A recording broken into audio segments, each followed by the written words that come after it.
Welcome to Happy Hour, brought to you by Best Damn Bookkeeping. I was looking for you. Didn't see you. There's a new trend happening in the Plata household. I don't like it. It's not my favorite trend. Get the Christmas folks in here. We got this new trend starting where about once a week Crosby shits his pants at daycare, and it's not a firm enough poop according to whatever. I'm not sure what kind of measurement tool they use to decide if it's a firm enough poop, but if it's not firm enough, they send him home. And it's like at least once a week I have to go get them. And then when you're on calls all day and you're trying to deal with a 3-year-old, mostly you have to keep going over to the TV to skip things on YouTube or they want to watch something else that's stupid. So that's just the life I'm living. But here we are. We made it. And Marty also just got home to relieve me of taking care of the 3-year-old. 2 words came to mind. I'm also a parent. Cheese and Benadryl. Cheese and bananas. But also, I was saying firm up the poo and put him to sleep. He's not ill. He's in a great mood. He's got tons of energy, right? His digestive system is just crushing it. Don't hate on the guy. Yeah. Don't hate on him. He chooses food too well. He's getting. I think what it is, though, what's going on over there in the Chanowski household? She just has no patience. I'm trying to do the freaking TV over here to make her happy, and she's trying to touch things. I tried. Oh, sorry. Not the good things. Oh, my bad. I thought it was cooler. What is it with you, Dan? Lately, when we're on together, you are totally X-rated. I mean, it's not my fault. JC said touch things. I'm just an immature dude. What happened last week? Oh, I reached over or something. Hey, I'm gonna try my fancy mic. If it sucks again, just let me know. It's just You're good now. Sure. Bring it. Oh, I know it's not the good mic. It's fine. You It's don't out there like having your somewhere. mic in your face. I like having it in my face. I feel like it. She loves having it. Yeah. Oh, hey Jai. Hey Jai guy. What's up? Hey, what's up? Hey. Can you post on my personal Facebook feed? Can you post the link to the Best Damn page so that when I have to remind people to comment on the Best Damn bookkeeping feed, that of course, man. They can go right there. Just go right there. Can I say something to see if I have a mic check going on here? Just for live? Yep, you're good. You just did say something. Yeah. Cool. For giving us that permission. Happy Wednesday, y'all. Happy Wednesday. Oh yeah. Hey, the show brought to you by Best Damn Bookkeeping. Click, call, sell. Unique genius. Not featured at the current moment. Live switch. Higher lead chill. Who am I missing? Just whoever pops on the show. Whoever else comes on. Ryan Lee might join sell. us. Kurt Kempton might join us. Yep. We'll see. I don't think they will. They never do. But they have the link. They could. They're just too cool. But Kurt did join me for my show last week. The second ever milkshake episode on Home Service Happy Hour, because when Kurt Kempton joins, you have milkshakes when you podcast. The hard part is you get a lot of milkshakey throat, whatever that means. Did you spike it? Don't get cute with that, Jay. What are you drinking over there? Is that just a beer that got poured poorly? Well, yeah, technically, you're supposed to have a good head pour when you pour beer. If you've ever been to Europe, which I think you have, maybe. Yeah. Right. When they pour their beers, it's literally down to here with head. It's crazy. Yeah. It's supposed to do it because of why? It releases some of the chemicals and the toxins in it, and it's supposed to make you less bloated. It makes you less bloated, less full, because all the air releases, so it does. You can drink more. But then you don't get any just fun. More proof that head is better. There you go. See, Angela, it's not just me. It's JC. It's the combination. With our powers combined, we're wildly inappropriate. Wait if Ben comes. Ben said he might come. Who knows what's going to happen on this show if Ben shows up. What do you guys got going on? Any hot updates before we dig into some like meaty things? What you guys rolling with? We sent you a calendar invite to next year's summit. I should have included Michael on that invite. I accepted immediately without thinking about it at all. It's time to just brace yourself, Michael. You don't really need any of the shots. We're just going. We're just going to do it live. I survived. I don't even know why you're just in like a city at a resort. Well, we got to talk to Kurt Kempton. He's the one that got the herpes Yeah. shot. Yeah, don't talk to Kurt. Yeah. No. Look, you have two kids. You have two kids, Michael. Anything that they will bring home over the next 5 years, that'll test you more than going to the Philippines or wherever. It'll get you. We're not out in the middle of the jungle. We're at a resort. I was just going to spending a couple of weeks with the three of you sounds just magical. And Jai, who's behind the scenes right now. Hey, wait. Where's it going to be? Did you decide? Do you have a spot? No, we're scoping out a few places. And then after summit, if anyone wants to do the after summit with us, we're going to Bali. If you want to do some, we're going to rent a house. Healing in Bali. We're going to rent a house. I feel like that's the part that Marty would want to come to. Yes. So the three kids, we'll just give them up for adoption. Actually, that'll probably be the easiest. Dude, just put them in a closet with a litter box and some food, and one of those like auto feeders, they'll be fine. Oh, totally. You can't say that, man. Danny will be 10 by then. When you're 10, aren't you like legally allowed to like take care of other people's stuff? Crosby should be done shitting his pants by then. Like he's still. You guys remember Big Daddy, that Adam Sandler movie, where the one kid's like, "But I wipe my own ass." Yeah, like Crosby says that, but he can't, and so like he's. He looked, Daddy, I wipe my own ass. Yeah. Rob's in here on the Instagram says, "Hey, where's my invite?" Like it's in all the same places it always is. I don't know. I sent it to the two places. It's delayed because he's probably driving somewhere in a back road and it's not the service isn't there. So Rob's gonna come in here and be like, That's it. You nailed it. JC's not That's on very much the most accurate thing. No, he's not invited. I don't know why he keeps showing up. He just always shows up, but he's not on the invite. Yeah. No, I don't know. I just assume that he knows when it is, and he's just gonna. But JC's on the text thread, so yes, he's on the text. That's as valuable as anything. You got to meet people where they're at, Angela. You know, just got to meet them where they're at. JC's on his iPhone. He's probably got his phone in his hand right now. See, look at that. You just meet them where they're at. One day you just crashed it. I was on this show with Dan and Michael, and then we met, and you just. The end or the beginning. The end, the beginning. I got an interesting update for you guys before we dig into some stuff. I am doing work this week. I did some work stuff. Let somebody go last Friday and already had a new person lined up. Like they were mutually exclusive events. We had a new account manager starting, and then we kind of deemed that one just wasn't productive enough, like didn't meet our core. One of our core values is efficiency, and so we just kind of ultimately made the call. It wasn't the right fit for him. But like I can't ditch clients on a brand new person, and I was like, well, I should probably, and I think this is interesting to do every once in a while, which is like get back in and actually do some of the things that your business does. Because we have 23 people on our team. Like I don't get in and do bookkeeping anymore. And so it was interesting. And like we just started a new CRM, and I am the least versed in how to use our new CRM. So starting kind of over the weekend, I'm doing bookkeeping stuff in a bookkeeping business. Hell yeah. I'm by far our worst account manager. I immediately apologized to all the bookkeepers from Unique Genius that work for us. Like, hey, apologies. You're stuck with me as your account manager for a few weeks. You're gonna like be so thankful for the rest of the account managers on our team after you work with me for a few weeks. But you know, we'll all survive. We'll all get over it.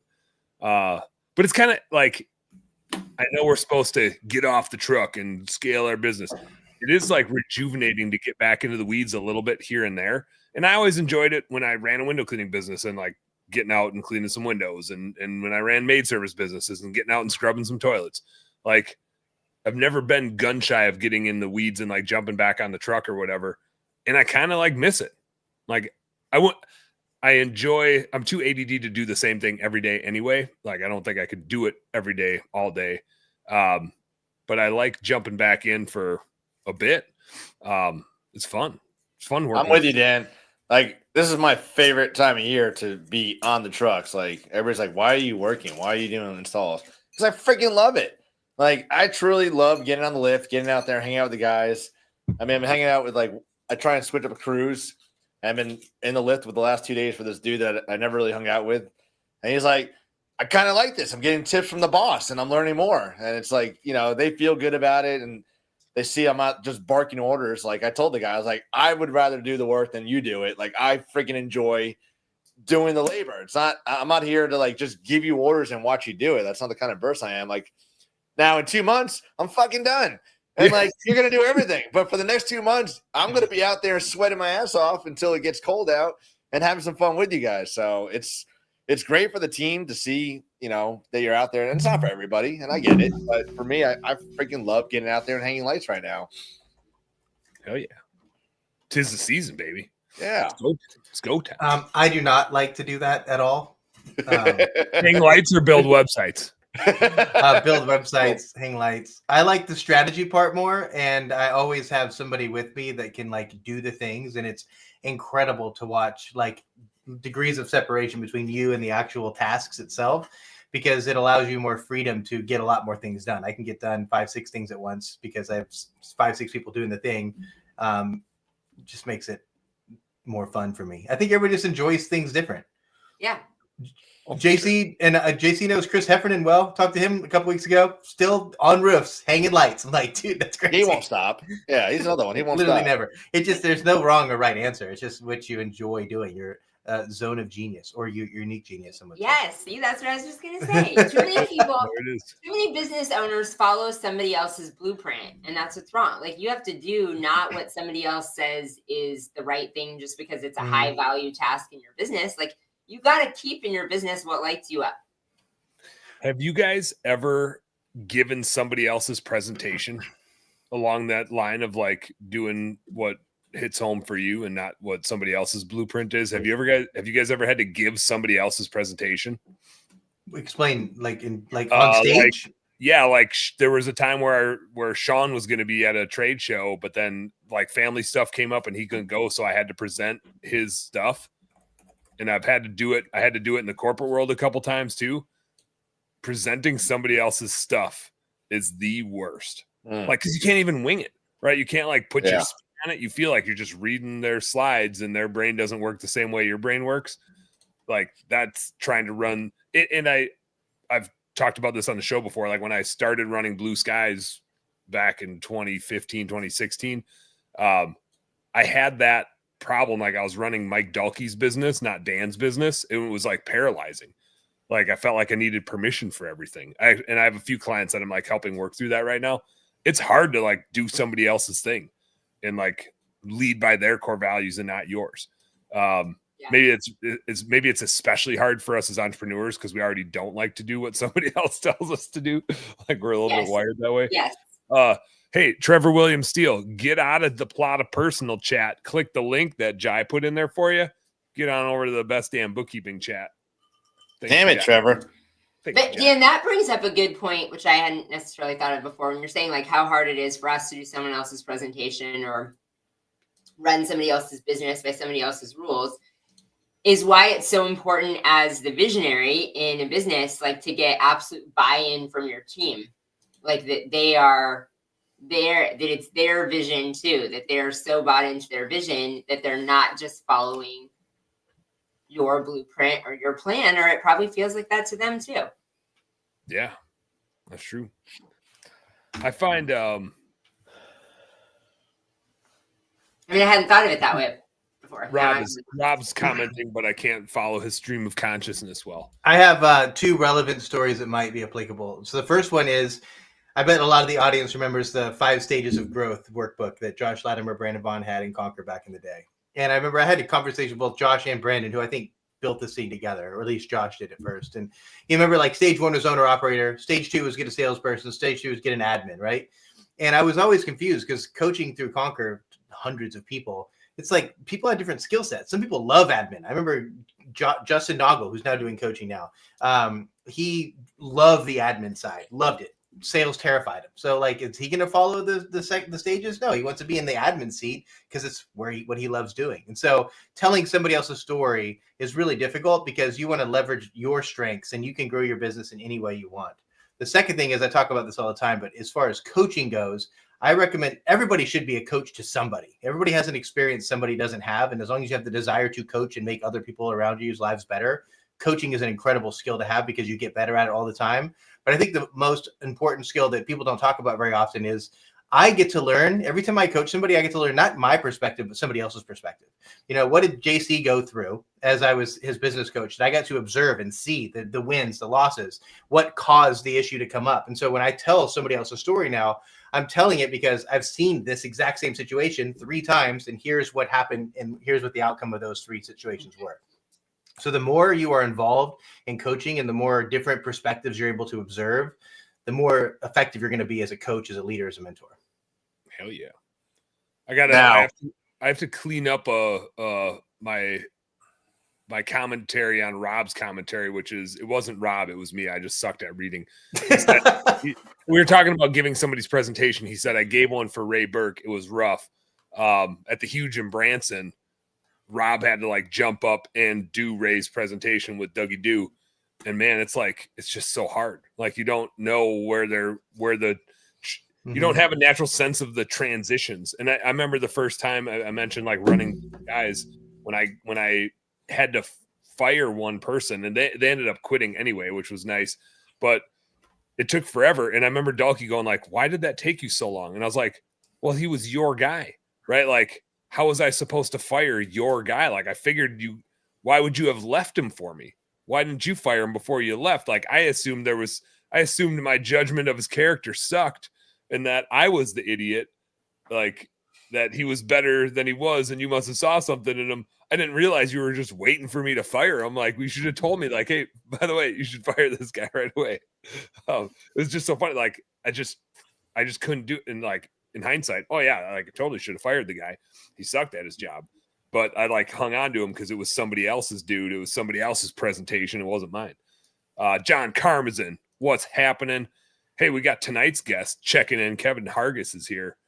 He's gonna be. I like the suit. He's got the sleeveless suit going on there. That's pretty badass. I think we're gonna have to talk about that tonight. Kevin, don't elaborate on that picture at all. Let's say we're saving that for later. I want to know more. Like, did you get to a bar fight at a wedding and they just started pulling them off? I mean, what's going on there? Kevin Hargis was the inspiration for Bill Belichick. That's the story I'm going with. Like, Bill Belichick and his cutoff hoodies. He didn't come up with that. He saw Kevin wearing a cutoff suit and was like, I got an idea. So going back to the coaching thing, like, at what point, I mean, does a leader become a coach or a coach become a leader? Like, I mean, I think, we're all coaching our team and leading them at the same time. And I guess it really just depends on your mindset of what you're trying to come across or accomplish. Like, as I lead the team through the day, I'm also coaching them to be better people later on in life when they leave the company. So, like, I got it. I have the answer to your question. Do it.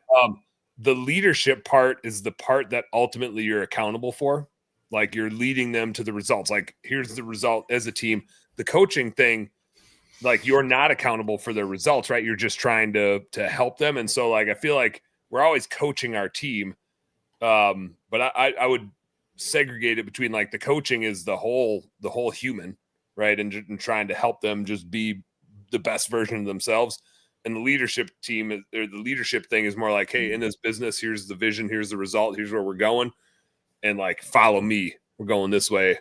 And yeah, I'm going to coach you along the way because you got relationship things going on, or you got family things going on, or you got whatever personal things that, we can't, you can't like come to work without being who you are. As much as it'd be great if like everybody left their personal shit at home, it's not realistic. Like we kind of need to invite it. And so I think without having thought about it more than 3 seconds, that's my answer. I'll allow it. Yeah. Ron's in the house. Ron, we got to get you on the late night show. Ron and I keep like not connecting on this, but I got to get Ron. That'd be a good one. Yes, and on the late night show. Bringing it back since we're doing full circle here. Rob Anderson talking about Ray Burke. He said something in Branson that I'll never forget. I still use it in my coaching today. Everything works, nothing doesn't. People just don't put enough effort into something. They give up too soon. You see it through to the end, it's gonna work.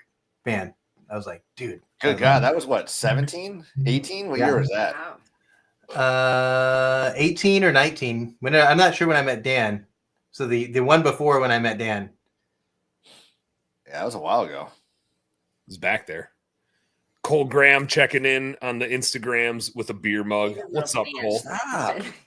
Will you tell her to stop? She's trying to steal the thunder over here. Why does she keep covering up your face? Is she just trying, like, does she think you're just that good looking that you're going to take the... Yes. Yes. StreamYard stop making excuses. has a filter. It has a slight filter on it, but it only works on one person's face. So she has to cover mine. Oh, interesting. I don't need a filter. If it switches to him, I don't need a filter. That's all I'm saying. you guys want to see the difference? Okay, Yeah, so do I have a slight filter on. Yeah, let's see it. Oh, shoot. yeah. I like you. I like the real JC better though. I like the real JC better. Ah, And now I have a filter back on. I want JC with like dirt on his face, maybe a little camo face paint, trudging around the woods or something. That's what I want. Isn't that fun? Dry was the only one that was like, oh. Yeah, I know that. I don't want pretty boy JC. That's not the JC that I like. I'm not trying to Oh, steal yeah, the this- filter. When he This one steals the time we were- filter, when it accidentally shifts to him, then I have to cover his face so it shifts back to me. This I one get it. time get when it. we were about to go live on the show, Dan had it turned on, and we were like, "Man, I don't like what I look like with filter on." He I was was just saying, I'm like, this is the contrarian in me. I'm sitting over here. I'm outdoing Michael Gregory right now. You want to know how? I have gym shorts on, but over the top of them, I got stretchy JAMA pants on because I don't care what I'm wearing. But I lifted this morning. I'm coming for you, JC. You got the Plata family logo. You got the Plata family logo on. But this thing happens where it's like I've been lifting every morning and then I don't shower after I lift because it's like I usually am going to do some cardio stuff over lunch and like still try to like run or something. And I'm like, well, I'm not going to shower now and then shower after that too. And so like, but I'm still hot from lifting and I'm like, I don't want to like get dressed like I'm going somewhere. I'm literally just going down the hall. So like, who am I going to get dressed for? But today, then I had to go get Crosby. So I went out in public, wearing my stretchy jammy pants. Felt like I needed an explanation for it.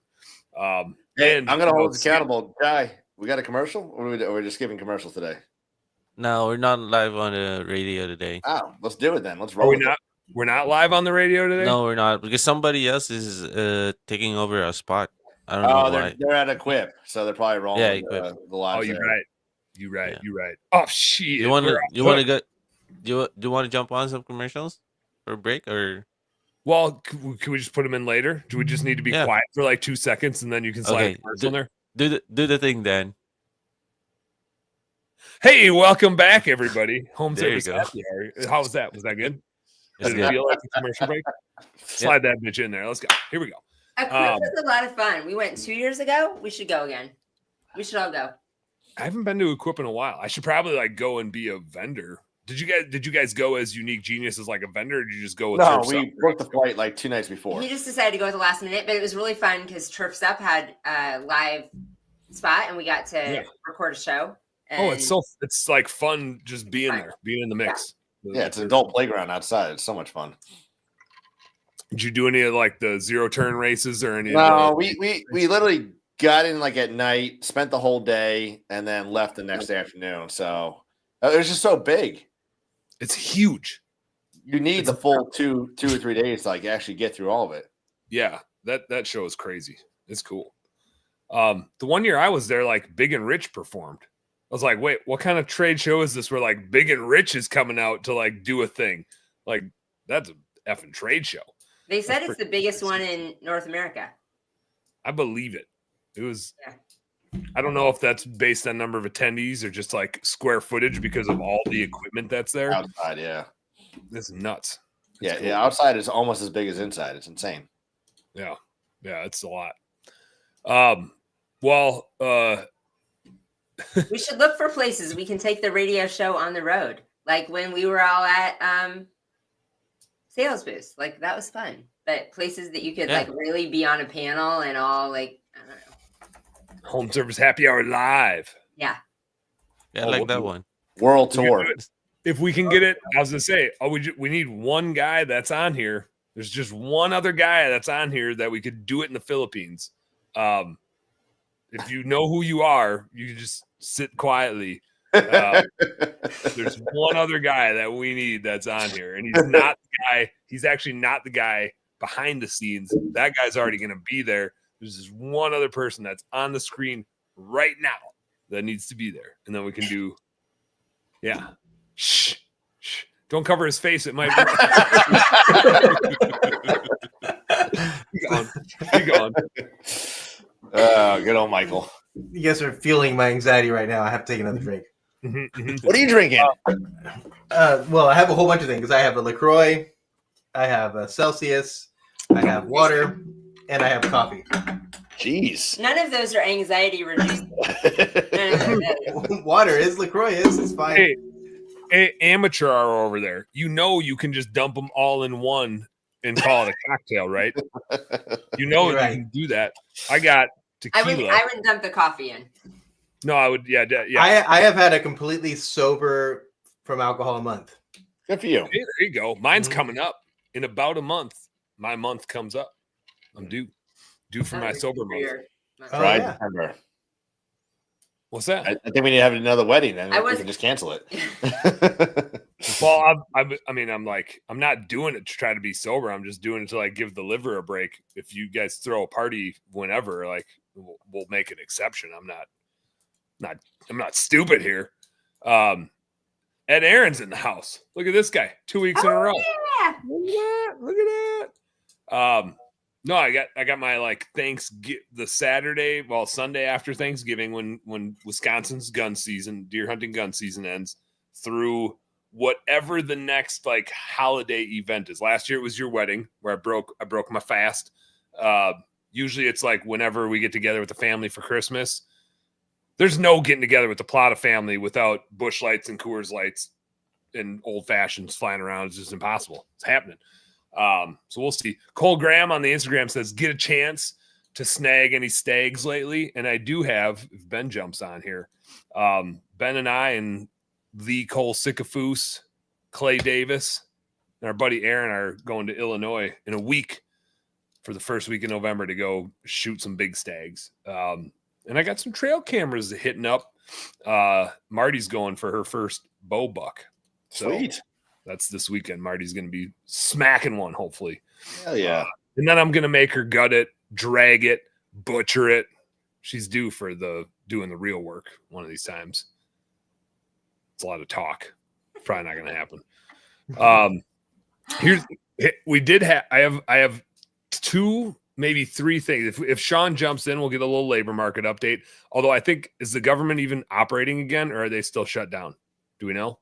No, they're definitely still shut down. Still shut down. I mean, it would be like a party. You'd see it everywhere if it was open yet. Yeah. So I don't think they have any labor market data because apparently we're all paying them to take time off, which I can't blame them for because I do the same thing all the time. So, I mean, I get it. Like, I just hope I assume confirmed it is still shut down.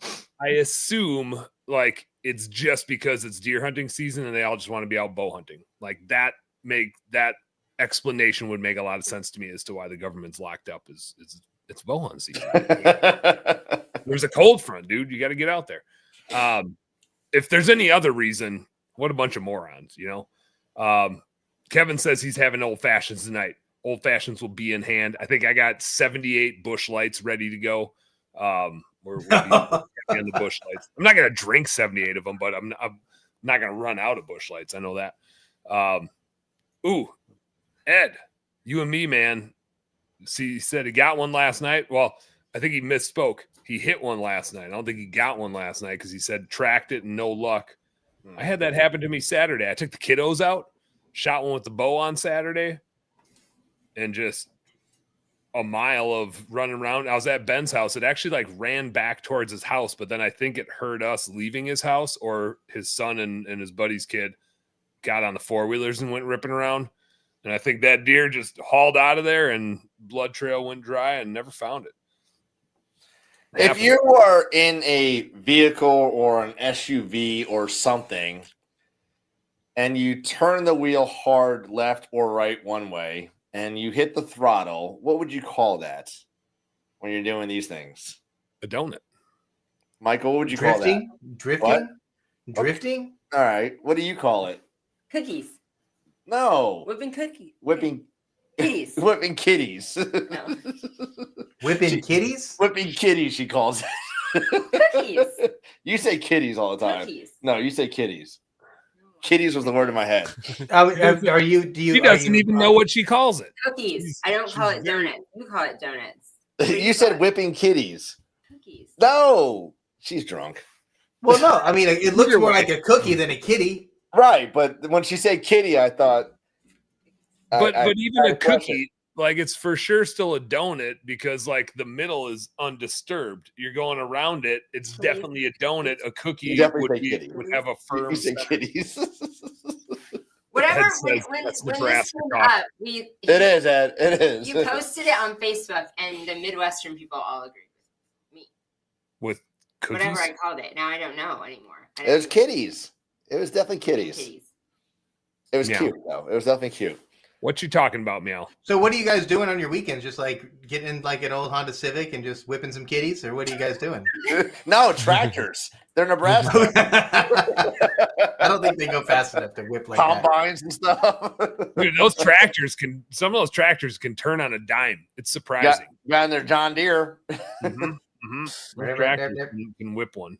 Right, donuts is what most people would say. Blaine is a rational human. He knows. Most people would say donuts. He knows his thing. Well, I was going to say donuts too, but Dan was saying donuts, so that's why I was like drifting because you didn't say he was correct. So. Oh no, you're right. There's a sense of drifting there, but yes.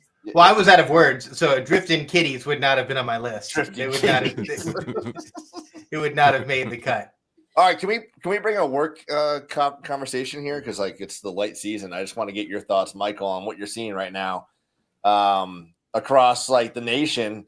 Because like I just talked to John Carmen's and we're freaking like radio silent this week right now. Yeah, dang.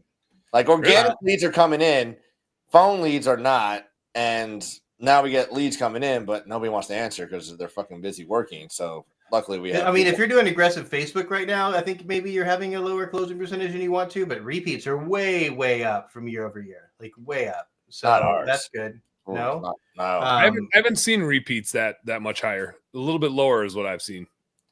Now, so when did you start and how did you do it? I think we're 60,000 above last year's numbers for October. So I mean, we're really crushing October numbers right now. Mm-hmm. And we're only running 2 crews, but November we're getting there. Well, unless you like have actual data. So I see this every year with the clients that I work with. The clients that I've worked with is.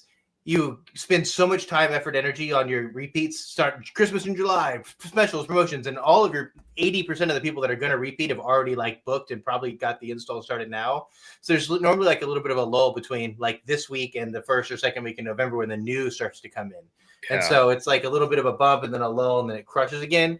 You're right in the butt crack. You're just right in the crack. You're in the butt crack. And so, or the taint as some people would call it. Right. Yeah. And so, it's just this is the moment in time that you just I would say if you are struggling to get leads, don't just stick your nose up to the lead aggregators, Angie and Thumbtack, unless you've like literally exhausted them and learned how to do them. Because in some markets, I'm not saying all of them, some markets everybody's pulled out, and so like there's this blue ocean where there's 3 people that are getting all the leads because everybody else is pulled out. And so if you're struggling right now, open up all the opportunities and just experiment to see how much opportunity that lead source can create for you. Michael, and that's such a great point on like repeats you've already hit. and it's not quite time for the new clients to really start going yet. Like, I mean, we're in Minneapolis, and everything here is so weather driven, right? Like, we need like a couple cold snaps, and all of a sudden everybody starts calling, and we kind of need the first snowfall before they start thinking about Christmas. I think it's like after Halloween. It really depends on when Thanksgiving comes. Thanksgiving comes really, really late this year. So I think like after Halloween's done, people start getting into the Christmas spirit. So I think it was late last year too, wasn't it? I don't maybe remember not. Maybe not as. Doesn't it just change by like a day every year? So if it was late last year, it's probably late this year. Sometimes it's like the third week in November, and sometimes it's the fourth. I think it's. But it's funny. Like I was at the office today a little while ago before we jumped on the show. And I was like, hey, did you hear back from so-and-so? They're like, no, we tried, blah, blah, blah. And I was like, send her a text from my phone. Not even 30 seconds later. Yeah, either day works. Hey, you want to know something that's crazy? We have a bookkeeping client just like that, where the account manager will reach out to him and won't hear back. And then if I text him, like I hear back immediately. So put your name text. Start texting like it's from you. Hey, it's JC. Hey, it's Dan. Yeah. Well, they have my phone number and they just know it's me. Yeah. It is funny how that works. We are going to get a company like ability for everybody to text from our company. Like it should go right through our CRM to our clients. And that way you'll think it's me. JC, I'm talking to you. You knew I was talking to you, but now you know for sure. No, it's funny though how that works. It drives my team nuts. I did reply to a text message today, and then I ghosted the rest of the day. So that's pretty good. I did reply. Yeah, that's pretty good. Wow. Have you been ghosting Dan? I don't ever ghost Dan. I ghost the team. Yeah. But yeah, it's hilarious. It like drives my team nuts because they'll be like, I've been texting this, not JC, just like this is super, super common. I've been texting this client, like every single day or like a couple times a week, never anything. And then I'll text them and like within an hour, I'll hear back. This is like, they're my friend. Sorry. Like Dan would text, hey, you want to go on a trip? Yeah, let's go. Oh, wow, I got you. Let's talk about your taxes. Yeah. Let's talk about your vehicles. That is why we're switching a thing too. Dan, like you said, we already have a number that we can text from, and it's supposed to look like it's from me, but they know it's not like my number saved in their phone. So going forward, we're switching it, and like people, like all the new people won't ever have my number. The number that they contact me on, the number I do discovery calls, the number I do everything from will be that. Apparently you can, JC said, and we're just trying to figure it out, that I can have a dual SIM card. So my cell phone can have two numbers. Yeah, Ben's got that. And so I can have the second number, like Hildy and I will share that second number, and it'll also be in our like CRM where people can directly message. So they won't know it's not me. The team can pretend to be me on that second number. Michael, this is iPhone talk. I know you don't understand how advanced we are. Dude. What? I'm really confused right now. I just had to drop an Android fucking comment in there. If you don't, that's why I'm not going to the Philippines. Do you also not have a Mac? No, he doesn't. That's a real question. He doesn't have a Mac. You don't have a Mac either? No. Oh, probably you don't have Atlas yet. It's very. I don't have a Mac. No. I have a Dell that I'm looking at right now. Well, and it is a total piece of shit, and I hate it so much. You probably but I'm going to upgrade to a new Asus. Dude, I'm going to upgrade to a brand new Asus.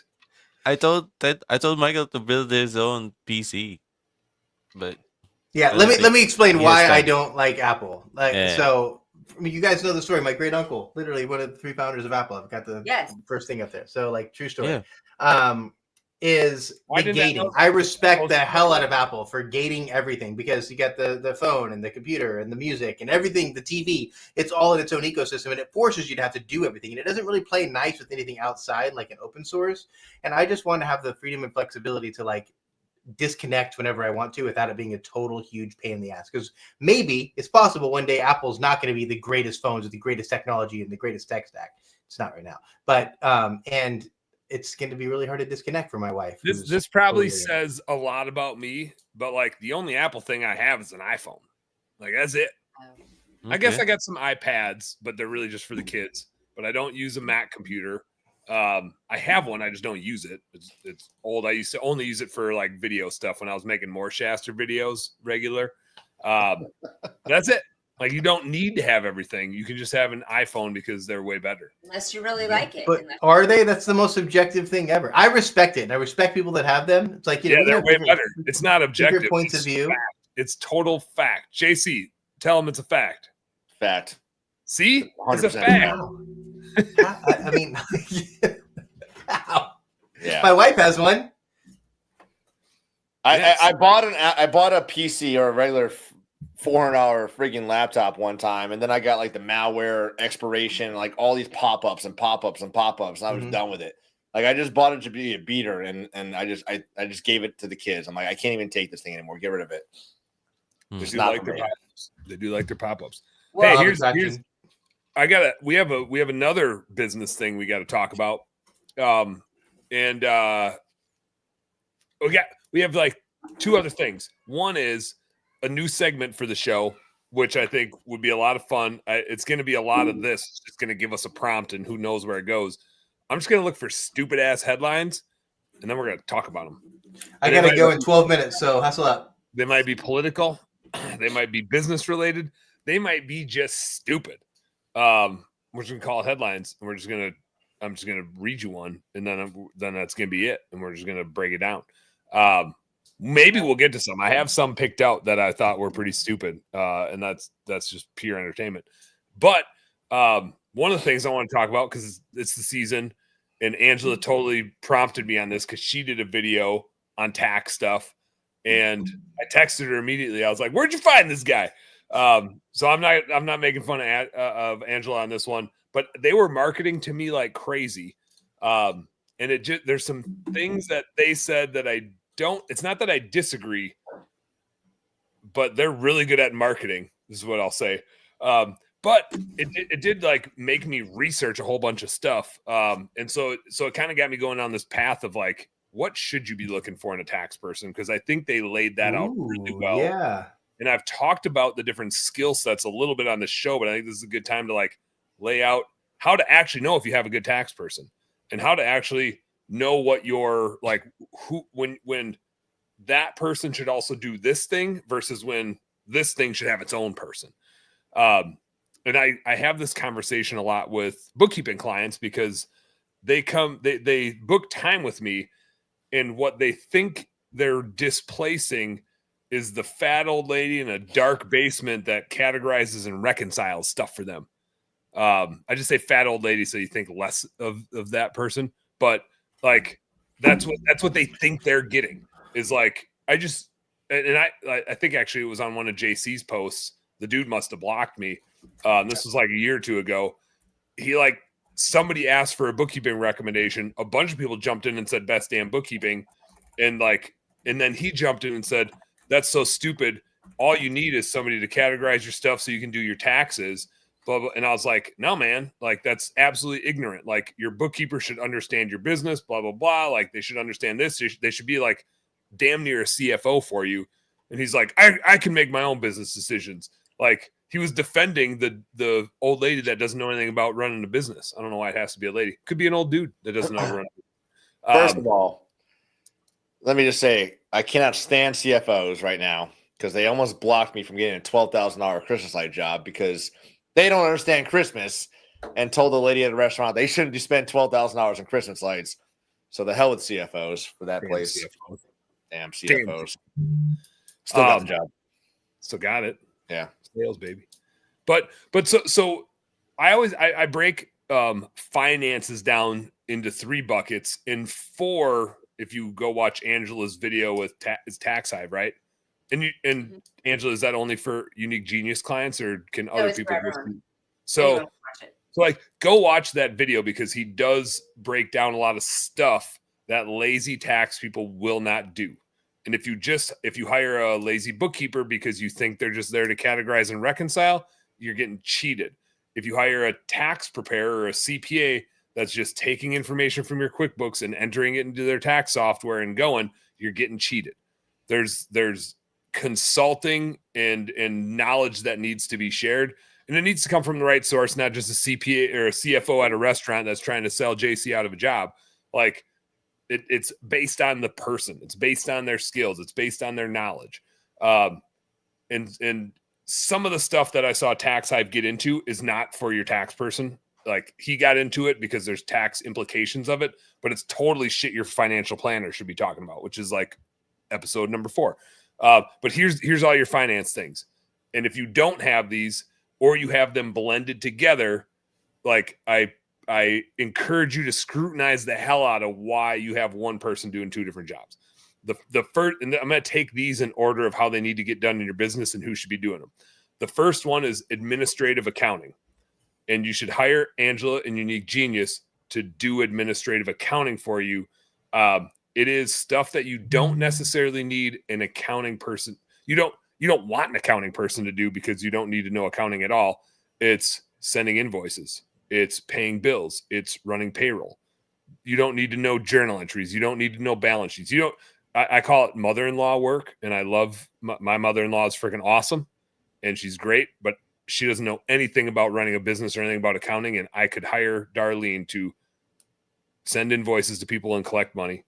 I could pay her to pay bills for me, and she could run my payroll. She doesn't need to know anything about accounting. It's administrative stuff. It's all process-related stuff, and I say it's mother-in-law work because mother-in-laws are great at following processes and executing stuff, which Angela is why she's also my home manager. She's highly qualified to like do just Marty and I have both noticed this in our moms, by the way, total digression. They just get shit done and they make it look so easy. They're just bopping around, humming to themselves. And like, before you know it, like a 10-course meal is cooked.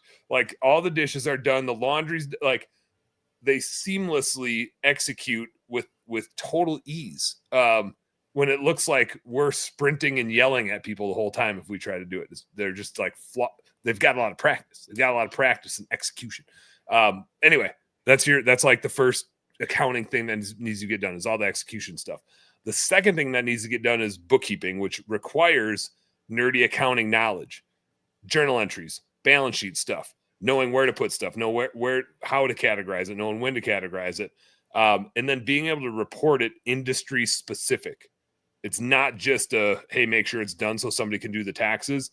It's more about finance. It's more about how do you make decisions with that data and reporting it to you in a way like we have a dashboard that's like a report card per industry. So if somebody's in landscaping, they're comparing to landscaping targets. If somebody's in pressure washing, they're comparing to that.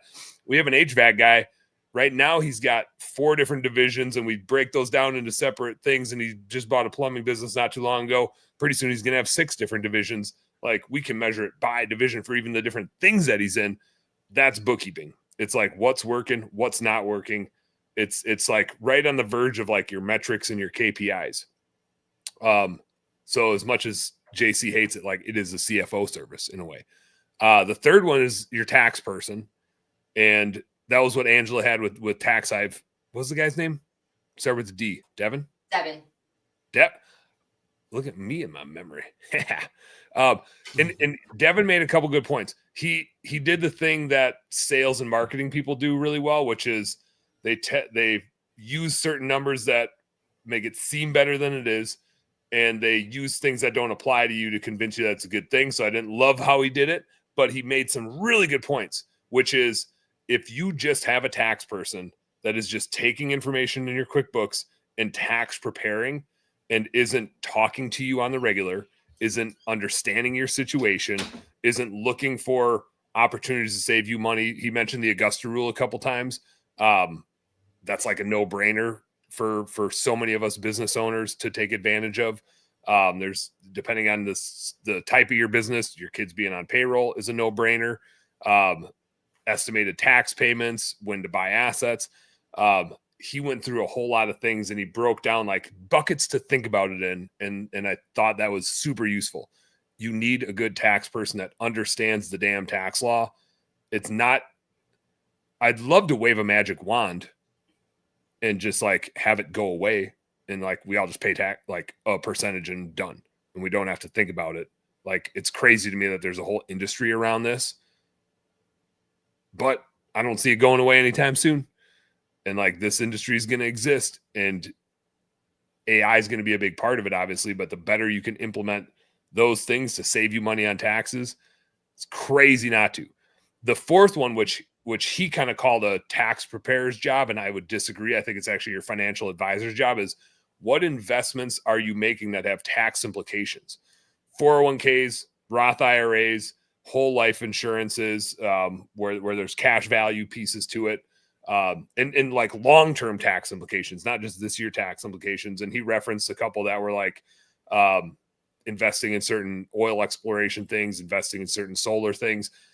I would never talk to my tax person about what should I be investing in. Like, yes, there's tax implications and there's tax savings, but don't go invest in something for tax savings. Invest in it because you think it's a good investment and that it fits who you are, what you believe in, what you want to invest in, where you think you're going to get a return. The return is so much more important than the tax savings when you're making investments, but it's really critical that you understand the tax components of it. And like all of these four things need to get done. They're all different skill sets. Like Best Damn Bookkeeping, we do number 2 and number 3. We don't do administrative stuff. We do the bookkeeping. We do the tax prep stuff. I would never advise you on what oil exploration things to invest in, but I would say like, hey, if you have that stuff going on and you're having those conversations with your financial advisor, let us know.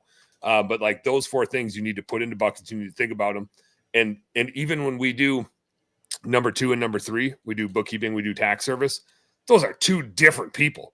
They should not be the same people. And I talk people out of hiring us for taxes all the time because they'll come to me and they'll be like, I want it all under one roof. And I'm like, but why? That doesn't mean anything. That doesn't do you any good. You have one less invoice to pay because it's so hard to pay an invoice nowadays. Like, it's not about, it's like better checks and balances to honestly have it in 2 different places. And I like honestly tell this to people, like, I get it if you want it easier, and I won't like not let you hire us for taxes. We do have a tax team, and we will only do taxes if you do bookkeeping with us because I don't want to deal with anybody else's shitty books. But it's totally fine for you to use somebody else's tax person, and it actually helps us be better at bookkeeping, which is what I actually give a shit about, is that you have really good books to run your business with. If you have a great tax person like Michael does, like I've had interactions with Michael's tax person, he knows his shit. I would not talk you out of using a great tax person that communicates well and has your best interests in mind and is looking at all the stuff that the tax Devin dude did. Like, if you have a good tax person, that's what you need, right? Like, I want to say something about this too, because you brought up a good point for me, Dan, and I have to go in a couple minutes anyway. Thanks for cutting me off. You've met Gilad. You've met Gilad, right? So he's my tax guy. He's amazing. He's a forensic accountant for the FBI when it's not tax season. So he's crazy, right? So I'll say 2 things here. One is, when I interview a bookkeeper and I interview an accountant, I'm looking for 2 totally different things. I want my bookkeeper to have like their pocket pin protector, be all nerdy, and like set everything down on the table perfectly, like, you know. Shut up. No, you don't. You want him to be cool, wearing pajama pants. Well, you're a unicorn. And then the accountant, I want to ask questions about taxes, and I want them to say things about tax codes and like things about like where are you at in sales, ask me a question about my business, my growth plan, where I'm at. Like, I ask me like very intense questions about, me and my financial situation, so that they can tell me how we could use the tax code in my favor. Just way different ways that they're talking to me, right? The bookkeeper is very organized and methodical. The accountant is very inquisitive and doing deep research on my books. And then the second thing is, don't be afraid, because like you said, Dan, is to get the people connected. If my accountant's asking me questions about like why my bookkeeper did a certain way, why am I the middleman? You guys are both experts. Just, hey, let me get an email exchange between the 2 of you and you can figure it out. Like Gusto, payroll taxes, like it could be 100 things. It's just like a small little question about, why did the bookkeeper do it this way? Oh, that's because we use income categories and we want to track our COGS a certain way. Great. That makes perfect sense. Now they understand why something was done the way it was. And I don't have to be stuck here like, I don't even know what you just asked me. Let me just forward that email. And now I'm just playing monkey in the middle with 2 super smart people that are doing something that I don't understand. And that's how things get lost in translation. Just get those 2 people connected and everything will go so much faster. It does. And it, like, I find it like, and I spent an hour and a half with your dude working on a mutual client's books. Mm-hmm. And like, we both were better for it, right? Like, he understood what we were trying to accomplish with the way we did it. We understood what he was trying to accomplish. And he's changed his philosophy after talking to you about that. He's like, I understand. That makes a lot of sense why home service companies do it this way. Oh, did it really?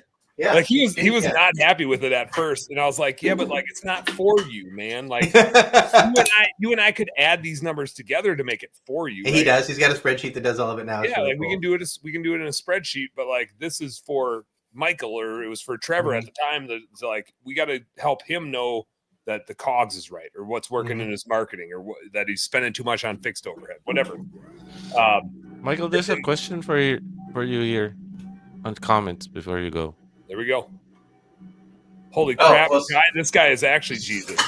I've got to go 1 minute ago, but we use Bright Local. So you just buy citations through Bright Local. You can get your own account for like $97 a month and buy credits.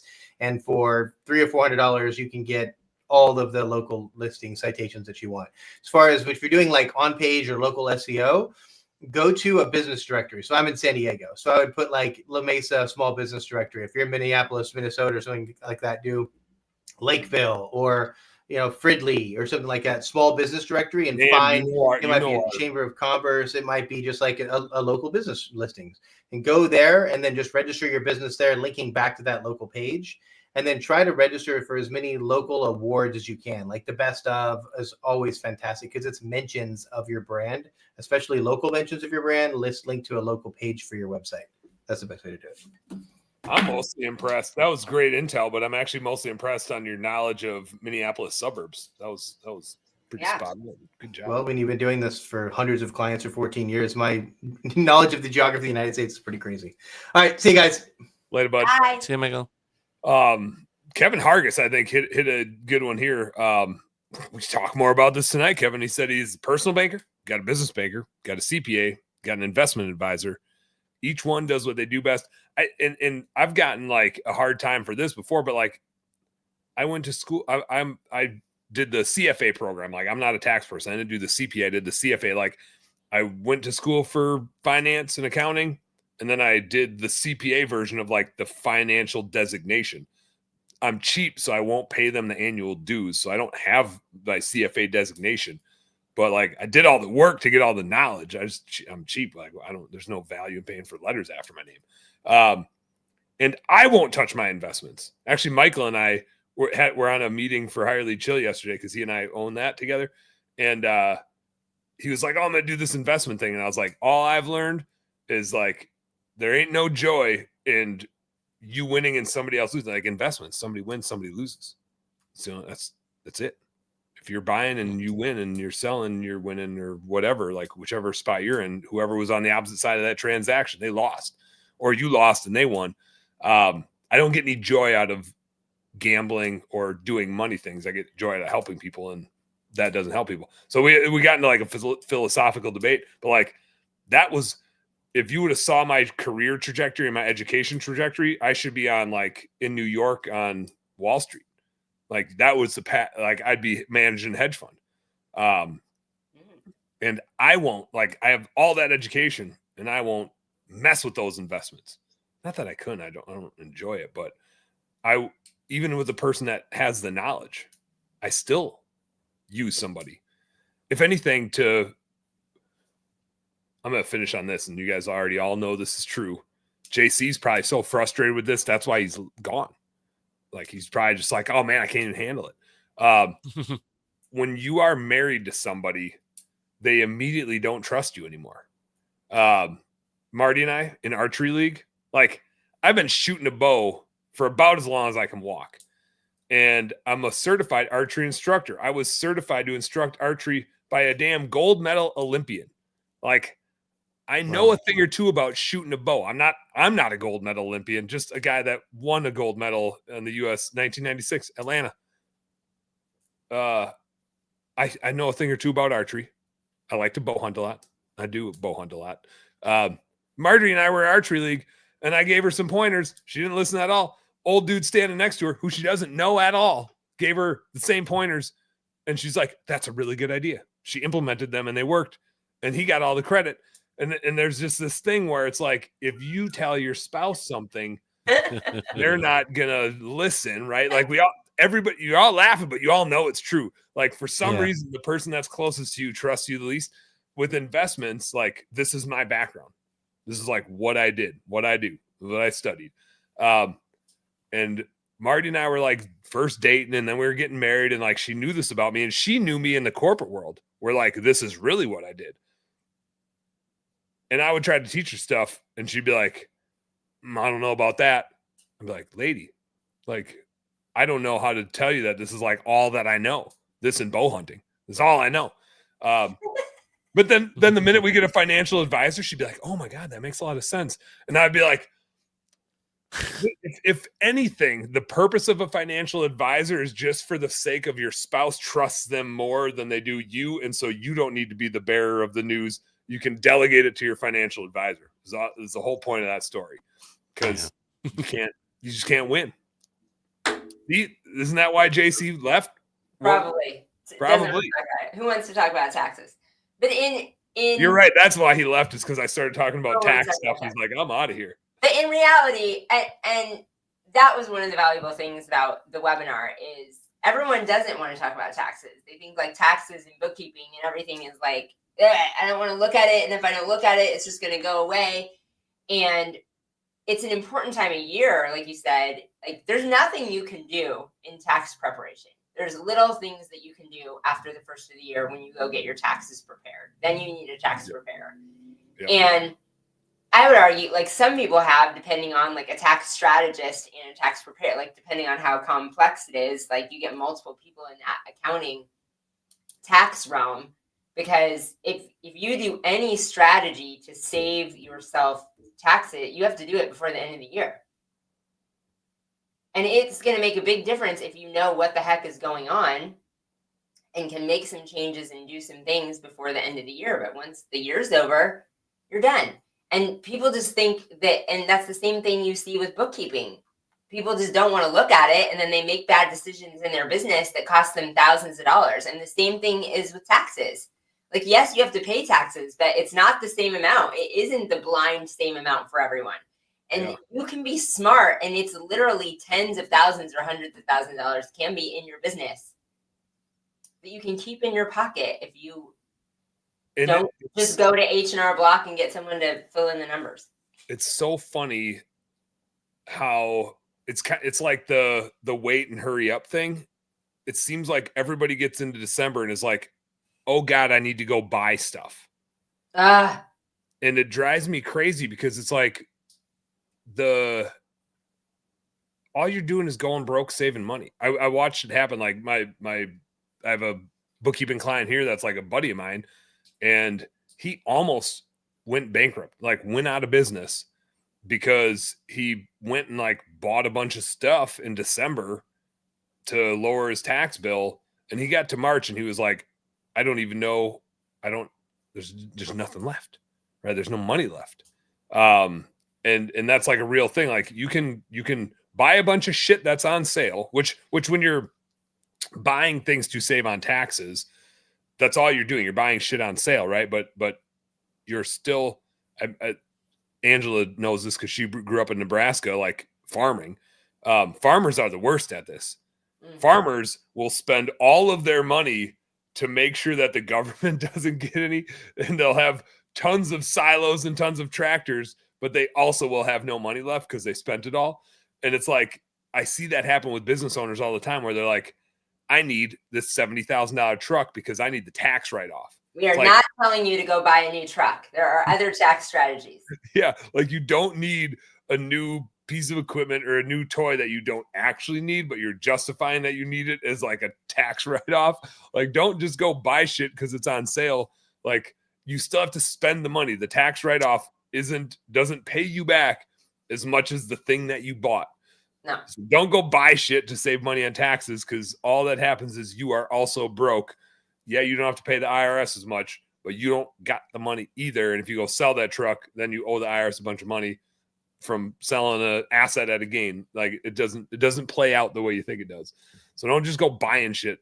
Like, make investments. And I think he made a good point about that. Like, look at your investments. Again, I wouldn't necessarily be taking investment advice from a CPA, but I would make sure that your investment advisor and your CPA are in communication, just like you should have your CPA and your bookkeeper in communication. Like Michael said, I think he made a great point about that. But like, be proactive. Do it now. Don't wait.